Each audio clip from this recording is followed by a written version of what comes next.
네, 국어 의문론 3주 2차시 영상 강의를 시작하도록 하겠습니다. 한글 자료, 한글 파일 자료 3쪽입니다. 제3장, 3쪽 제3장 한국어의 좋음 음성학적 분류부터 살펴보도록 하겠습니다. 지난번에도 이미 1차시 때 말했지만 이번 주는 이제 자음의 좋음성학적 분류를 배우게 됩니다. 그래서 지금 3쪽에 보면 자음을 분류하는 기준을 여러분들한테 소개를 하고 있어요. 자음을 분류하는 기준은 조음 위치와 조음 방법이라고 하는 두 가지 기준에 의해서 자음을 분류하게 됩니다. 뭐 앞쪽에서 우리가 이미 좀 살펴봤던 부분이지만 다시 한번 개념 정리를 해보면 이제 그 3쪽의 하단에 파란 글씨로 파란색 표시를 한 place of articulation, 조음 위치, 그리고 manner of articulation, 조음 방법. 그러니까 우리가 발동, 발성, 조음의 과정을 거칠 때 기류가 어떤 방식으로 처리되느냐 하는 것이 조음 방법이고요.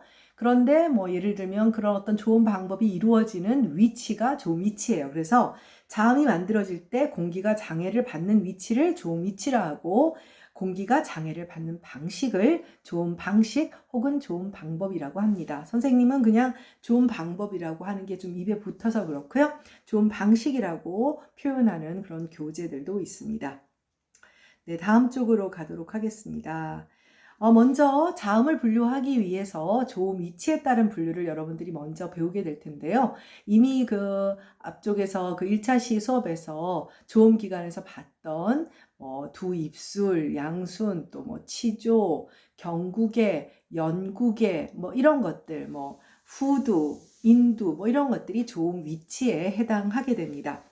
네, 우리 이제 3.1.1 4쪽의 내용을 한번 살펴보도록 하죠. 첫 번째 단락입니다. 우리가 이제 성인 남성의 경우 입술에서 성대까지 구강의 길이가 평균 17cm. 이게 뭐예요? 보컬 트랙, 성도였죠.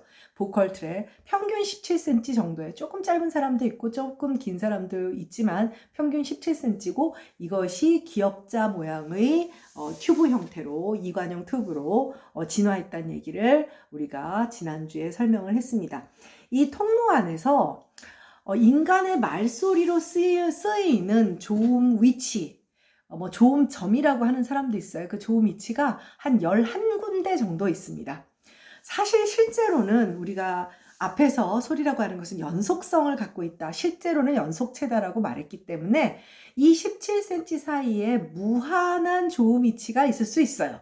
무한한 조음 위치가 있을 수 있어요. 그러나 일반적으로 너무 겹쳐지면 결국 소리가 변별되지 않을 거잖아요. 그래서 뭔가 구별될 만한 어떤 말소리가 구별될 만한 영역이 한 11군데 정도 있고 이것은 이제 유니버설 랭귀지 언어 보편적으로 그렇다는 것이고요. 이 11군데에서 모든 언어가 다 이 11군데에서 다 조음 위치로 이 11군데가 모두 조음 위치로 사용되는 것은 아닙니다. 어떤 언어에서는 11군데 중에 뭐 몇 군데만 선택을 하고 그래서 우리 한국어도 다 선택하지는 않아요. 먼저 그래도 이 11군데가 보편 언어에서 대부분의 많은 언어에서 어떠한 조음 위치를 사용하는가 하는 것을 먼저 살펴보도록 하겠습니다. 네. 첫 번째 단락 한번 같이 보면 이 17cm의 통로 안에 대략 11군데 정도의 조음 위치가 생긴다. 이론적으로는 어느 지점에서나 공기의 장애가 실현될 수 있기 때문에 조음 위치는 무한할 수 있지만 또 조음 위치가 너무 가까우면 화자가 정확히 조음하기도 어렵고 듣는 사람도 그 미세한 조음 위치 차이를 다 구별할 수가 없잖아요. 그래서 어느 정도 변별이 가능한, 식별이 가능한 11군데의 조음 위치만을 인정을 하고 있습니다. 그리고 거기 또 역시 파란색으로 보면 The Principle of Minimum Distance라는 최단거리 원칙이라고 하는 게 있어요. 그러니까 우리가 고정부, 즉 수동부인 그 상악부위와 능동부인 하악부위에서 이제 주로 하악이 아래쪽에 있는 능동부가 위쪽으로 그 고정부로 이동을 하면서 만들어지게 되는데요. 최대한 그 거리가 가깝도록 해요. 왜냐하면 거리가 멀면 조음이 불편하고 조음 시간이 길어지고, 그러니까 기본적으로 우리가 나중에 배워보면 음운 과정이라고 하는 음운 현상이라는데 애시밀레이션, 동화가 제일 많거든요. 동화가 일어나는 이유는 뭐냐면 조음의 편의 때문인데 최대한 빨리 거리를 가깝게 하고자 하는 목적이에요.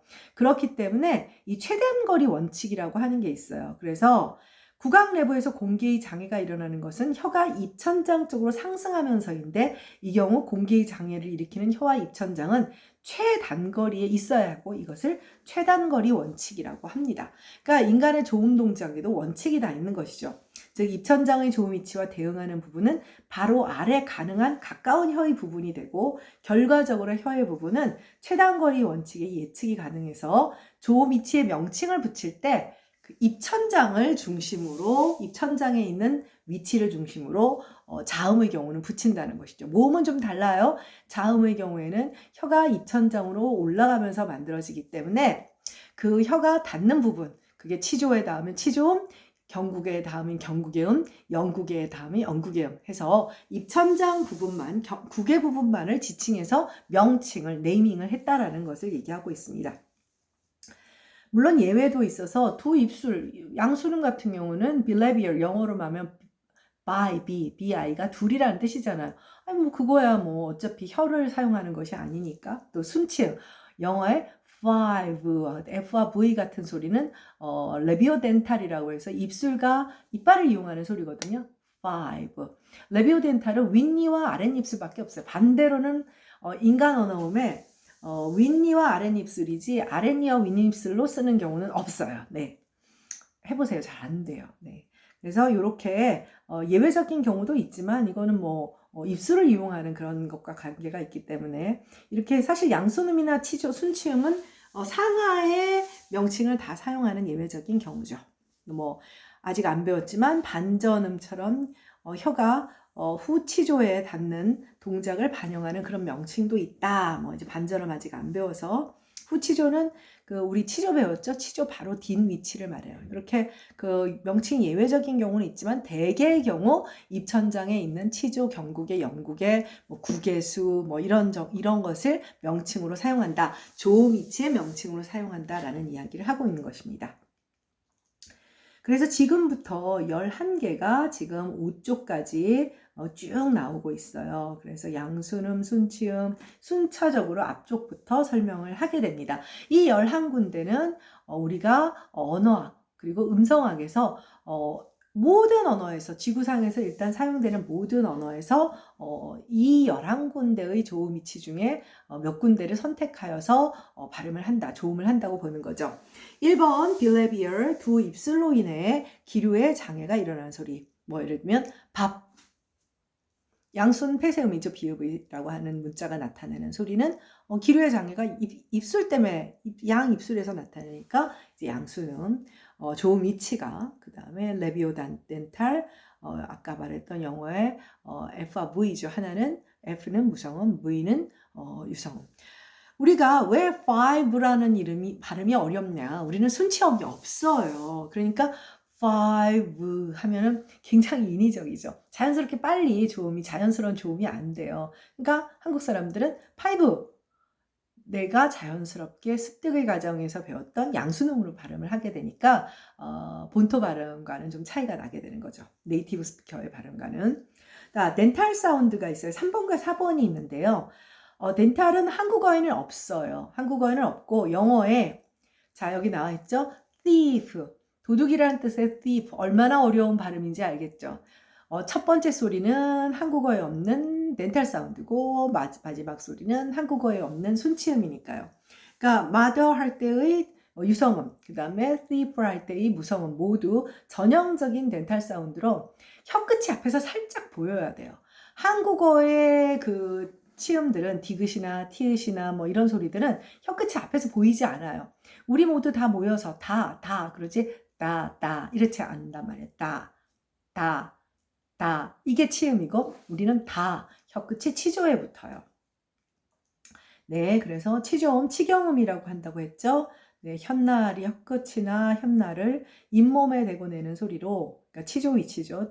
치경음이라고 한다. 그리고 이 조음 위치에서 지구상에 가장 많은 소리들이 실현이 돼요. 한국어뿐 아니라 다른 언어도. 왜 그럴까요? 왜 그럴까? 왜 그럴까요? 자, 계속 말하죠. 우리는 숨도 쉬고요. 밥도 먹으면서 말을 해야 돼요. 그러니까 조음이 불편하면 안 돼요. 우리가 그러면 가만히 우리가 뭐 컴퓨터를 잘하는 사람들, 그러니까 디폴트 상태라고 했을 때 언어학에서도 디폴트 포지션을 말해요. 우리가 가만히 입을 다물고 있어 보세요. 어떻게 되죠? 혀가 앞으로 하고 나와 있나요? 아니면 혀의 뒷부분, 후설 부분을 영구개 쪽을 하고 있나요? 아니죠. 어떤 상태예요? 강의실에서 이거 하면 애들 막 너무 선생님 추잡해요 막 그러는데 뭐 어쨌든 집에서 해보세요. 지금 어떤 상태로 혀가 되어 있죠? 가만히 있으면 혀가 이빨 근처에 닿아 있죠. 이 근처. 그리고 그렇다고 해서 이 밖으로 나오지는 않아요. 치조 근처에 가 있어요. 이게 가장 자연스러운, 아까 최단거리 원칙이라고 했잖아요. 그 위치에서 조음을 하는 것이 인간이 발음을 할 때 제일 편한 거예요. 치조 위치에서. 사실 치조, 그 다음에 뭐 넓혀본다면 치음과 치조음과 경국의 그 위치가 혀가 가장 움직이기가 편해요. 영국의 하려고 하면 이미 뒤쪽으로 혀의 뒷면이 움직여서 불편한 상황이에요. 조음의 노력이 조금 더 들어가야 되는 거죠. 에포트가 더 들어간다고 해요. 그래서 여기서 굉장히 많은 소리들이 나와요. 그럼 교수님, 그 위치에서 그렇게 많은 소리가 나오면 어떻게 구별을 해요? 뭘로 구별할까요? 자음을 분류하는 기준에는 조음 위치만 있는 게 아니었죠. 조음 방법이 있는 거예요. 기류를 내보내는 방식에서 변별을 하는 거죠. 아직 안 배웠지만 폐쇄를 시키기도 하고 마찰을 시키기도 하고 또 파찰을 시키기도 하고 여러 가지 다양한 방식으로. 그래서 조음 위치를 조음하기가 편하니까 다양한 조음 방법, 기류를 내보내는 방식의 차이를 두어서 변별을 하게 됩니다. 네, 다음 5번째 역시 한국어에는 없는, 우리 지금 4번째까지 해서 한국어의 조음 위치로 의미가 있는 것은 1번 양수는 위치와 그 다음에 4번째 알베올라, 그 다음 치조음의 위치밖에 없었죠. 5번째는 리트로플렉스라고 하는 건설음의 위치인데 반전음, 조금 전에 우리가 앞에서 반전음, 그러니까 우리가 명칭을 붙일 때 대개의 경우는 입천장 위치를 사용하는데 그렇지 않은 예외의 명칭 중에 하나였죠. 반전음이라고도 해요. 그러니까 그 혀끝을 약간 뒤로 구부려 후치조는 뭐냐면 치조 바로 뒷부분을 말해요. 실현하는 소리에는 국어는 없고 중국어에 이런 소리, 일종의 하는 그런 소리라고 해요. 그것을 리트로플렉스라고 하죠. 그래서 중국 사람들이 이 발음으로 할 때는 우리 귀에는 리을 발음, 유음이라고 하는데 나중에 이제 치조, 그것도 역시 치조 위치예요. 처럼 들리지만 실제로 리을 소리는 아닌 그런 소리가 됩니다. 그 다음에 6번째, 그러니까 우리는 그 다음에 6번째 치경국의 음. 네, 치경국의 음은 국어에 있어요. 지읒, 치읒, 쌍지읒과 같은 소리고 영어에 뭐 church, 그 다음에 judge 이런 소리죠. 이 두 소리는 사실은 거의 같은 소리예요. 물론 이제 judge 할 때 그런 소리는 유성음이지만 치경국의 음은 뭐냐면 알베올라 팔레탈 혹은 팔레토 알베올라. 그러니까 전형적인 팔레탈, 경국의보다는 앞쪽, 치조보다는 뒤쪽, 그 사이를 말해요. 사실은 알베올라 팔레탈은 알베올라 리지, 치조에 조금 더 가까운 위치고 팔레토 알베올라는 뭐 팔레탈에 반대로 말했네요. 반대로 말했어. 사실은 이제 선생님도 헷갈리는데 요거는 그냥 이렇게 복잡하게 생각할 것은 없고 치조와 경국의 사이다. 물론 치경국의 음은 경국의 음으로 우리가 나중에 이제 음운론에 가면 얘기를 해요.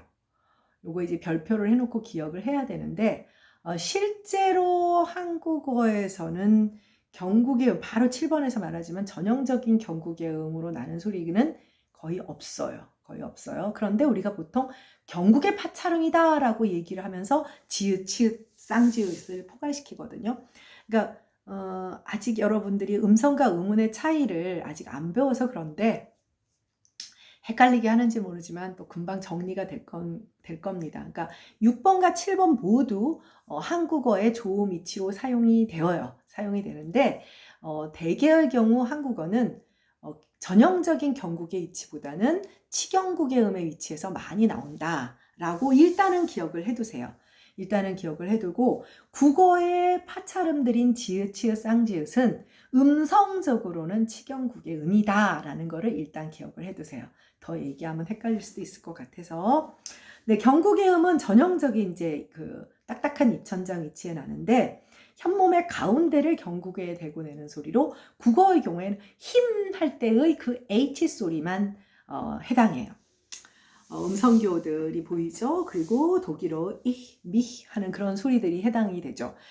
힘 할 때의 이 그 소리는 왜 전형적인 경국이냐? 여러분들 혹시 지금 1차 시대 아니면 조금 전에 바로 얘기를 했나? 최단거리 원칙 뭐 이런 얘기를 하면서 전설의 위치가 경국의 입천장의 경국에 해당하고요. 후설의 위치가 연국의 위치에 해당을 해요. 사실 전설의 위치에서 전설모음이 나는데 아련한 중고등학교 때 기억을 떠올려 보면 전설모음의 대표가 이 모음이죠. 전설고모음.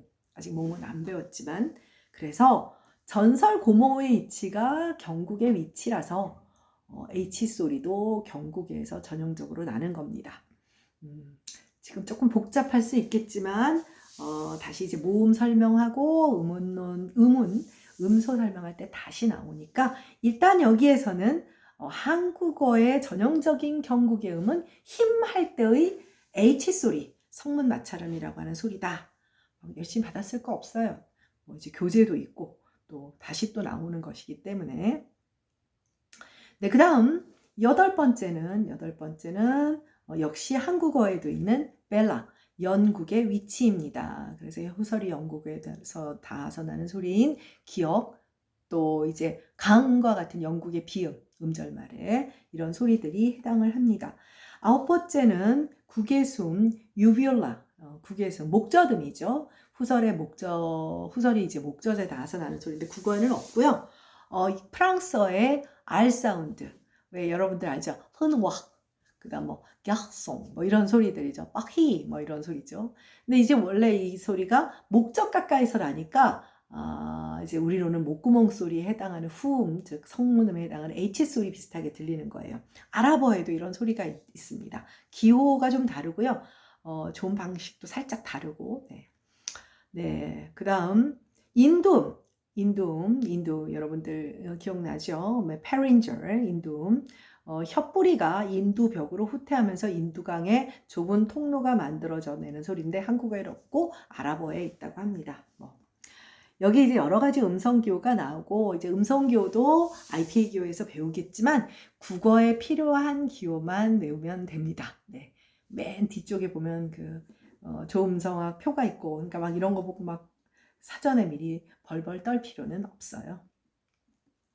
그리고 마지막으로 글로털, 성문음이라고 하는 것이 있습니다. 후두음이라고도 하고요. 또 훈민정음에서 이걸 후음이라고 했어요. 훈민정음에서 후음이라고 해서 대단하죠. 현대 조음성학적 개념에 근거해서 문자를 만들었다고 생각을 하면 돼요. 네. 그래서 우리나라 사람들은 후민정음 용어로 후음이라고도 하고 후두음 혹은 성문음이라고도 해요. 후두 속에 성문이 들었으니까요. 국어의 H 소리가 대표적이고 그 다음에 유성음이 되기도 하는데 기호가 H 조금 꼬부라진 소리죠. 네. 각조 2번을 한번 볼까요? 유성의 성문음이 도대체 뭘까? 각조 2번을 보면 그러니까 그 지금 현대 이응이라고 하는 문자가 있죠. 현대 이응의 문자를 여러분도 알다시피 아무런 음가가 없는 소리예요. 그쵸? 그냥 모음기호 아로 쓰나 이응이 있으나 발음하는 건 똑같죠. 이렇게 문자의 틀을 메꿔줄 뿐 아무런 음가가 없는 그런 소리인데 중세국어, 혼민정음을 창제한 15세기 당시에는 그렇지 않았던 것으로 보여요. 그래서 특정한 위치가 있어요. 네, 특정한 위치에서는 유성음으로 실현되었던 것으로 보고 있어요. 그리고 여린이읒이라고 부르는 보이는 얘는 마찰음이 아닌 성문 폐쇄음이었어요. 아직 여러분들이 좋은 방법을 안 배웠기 때문에 그냥 혹여 국어사를 아직 원래 코스대로 하면 지금 국어 의문론 듣고 국어사를 이제 듣게 되잖아요. 근데 뭐 아마 국어사 먼저 듣고 이제 국어 의문 듣는 친구들도 있겠지만 나중에 이제 국어사를 배울 때 다시 한번 얘기가 나오지 한번 살펴봤습니다. 네. 그래서 우리는 이제 한국어는 어떠냐? 지금 이제 우리 5쪽으로 넘어왔습니다. 한국어의 경우는 어떠하냐 하면, 한국어는, 위에 11개의 조음위치 가운데 양순음, 치조음, 경국의 영국의 성문음. 그래서 여기 보면, 치경국의 음이 빠졌어요. 치경국의 음이 빠졌는데, 엄밀한 의미에서 여기서 이제 설명을 하게 되겠지만 한국어에서는 일반적으로는 치경국의 음처럼 구체적으로 설명을 안 하고 경국의 음 위치라고 보통은 설명하기 때문입니다. 네. 그러니까 이게 뭐냐면 앞쪽에서 우리가 그 지난주에 말했죠. 물리적인 실제와 인식적인 실제의 괴리가 있어요. 왜? 그러니까 분절을 해서 인식을 하기 때문이죠. 일단은 그거는 이제 3번에 가서 다시 한번 설명을 하도록 하고요. 첫 번째 양순음은 뭐 별로 어려울 거 없어요. 일단은 여러분들은 아직 음성기호를 안 배웠기 때문에 이해 편의를 돕기 위해서 한글로 표기된 발음. 근데 왜 이렇게 강조를 하냐면 한글이라고 하는 것은 문자지 음성기호는 아니거든요. 음성기호는 아니에요. 그래서 여러분들이 의문론을 배우는 것에서 가장 핵심은 뭐냐면 오럴 랭귀지와 리튼 랭귀지를 착각해서는 안 돼요. 국어사는 리튼 랭귀지에 좀 더 포커싱을 되죠. 왜? 통실론이니까요. 문자밖에 남아있는 게 없으니까 문헌 연구를 베이스로 한다면 국어 의문론은 기본적으로 공시적으로 지금 우리가 살아있는 오럴 랭귀지를 대상으로 하니까 한글 자모들이 아무리 훌륭한 음소 문자를 하더라도 기본적으로 문자다, 음성 기호는 아니다라는 것을 꼭 기억을 하고 있어야 돼요. 네. 자, 그 다음 두 번째 치조음. 네.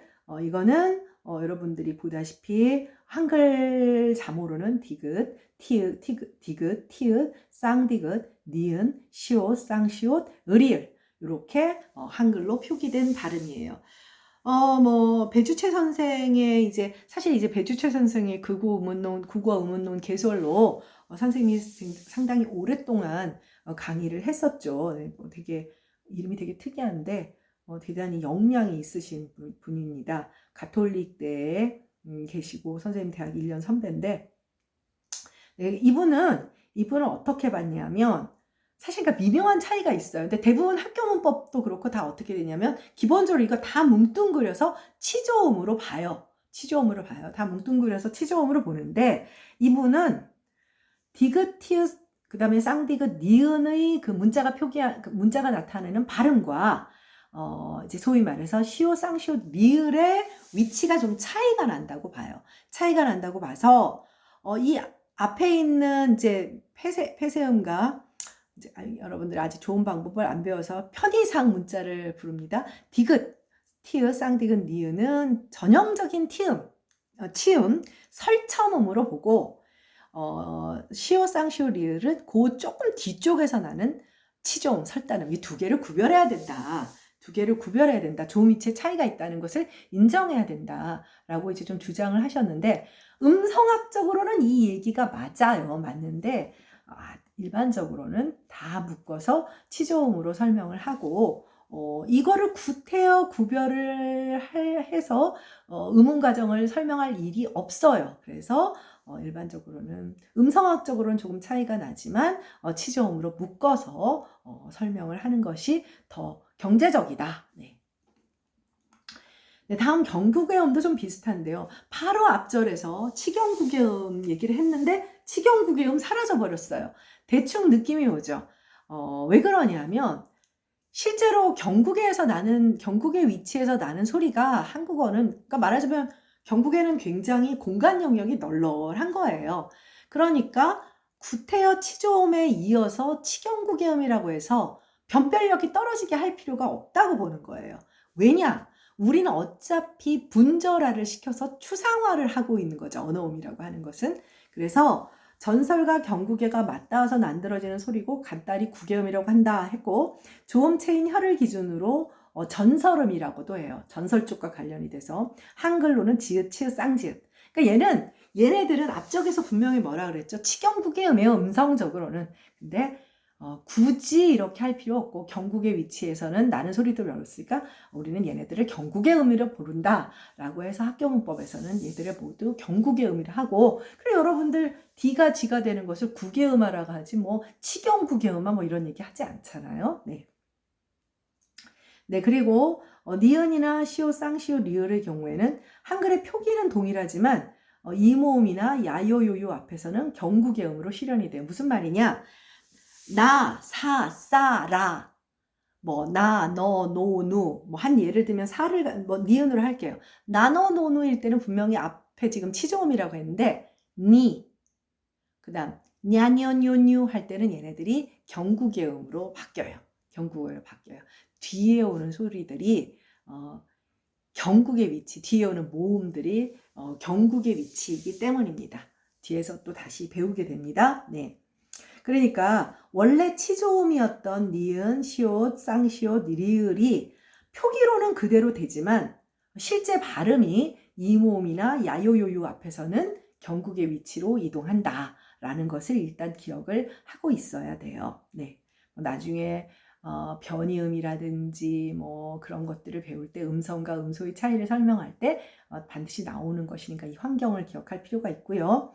이들 음성의 정확한 조음 위치는 경국의 위치보다는, 그러니까 지읒, 치읒, 쌍지읒이나 그 다음에 니냐, 녀뉴 혹은 뭐 시샤, 셔슈는 정확한 위치는 치조구개음 혹은 뭐 치경구개음, 네, 치경구개음이에요. 지금 치조구개음을 했지만 앞에서 치경구개음이라고 했죠. 같은 말이고요.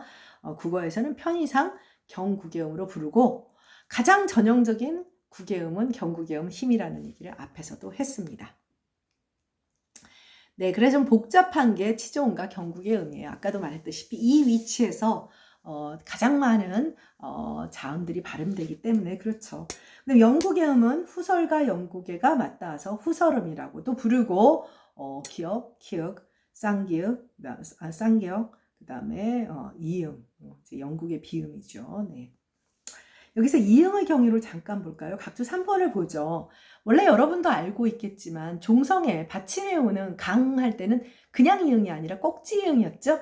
꼭지이응이었는데 문자가 사라지는 바람에 이 이응이 지금은 초성에 올 때는 아무런 음가가 없음을 나타내고 종성에 올 때는 영국의 비음을 나타내는 그런 차이가 생겨버렸어요. 그러니까 앙이라는 표기를 봤을 때 첫 번째 초성에 오는 이응은 아무런 음가가 없는 걸 알리프라고 합니다. 반면에 종성 받침에 오는 얘는 앙 할 때 받침에 오는 이응은 영국의 비음이 되는 것이죠. 네, 그래서 그렇게 영국의 음을 소개를 했고요. 성문음, 후두음이라고도 하고요. 레린절, 그래서 히읗이 이제 해당하고, 역시 또 재밌는 것이 이 히읗이 성문음인 게 기본적으로 맞아요. 하, 허 이럴 때 성문음인데 얘가 이 야요요요 앞에 오면 경국의 음으로 바뀌는 거예요. 여러분들 아마 눈치챘을 거예요.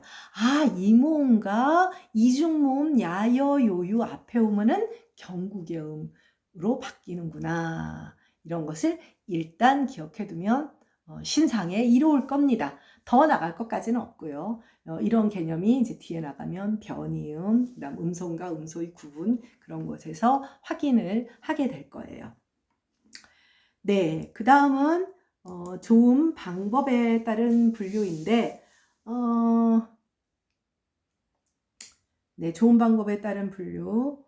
조금만 더 설명을 하려면 좀 길어지겠네요. 그러면 2차 시는 여기서 마치고 3차 시에 조음 방법에 따른 자음의 분류를 살펴보도록 하겠습니다. 수고했습니다.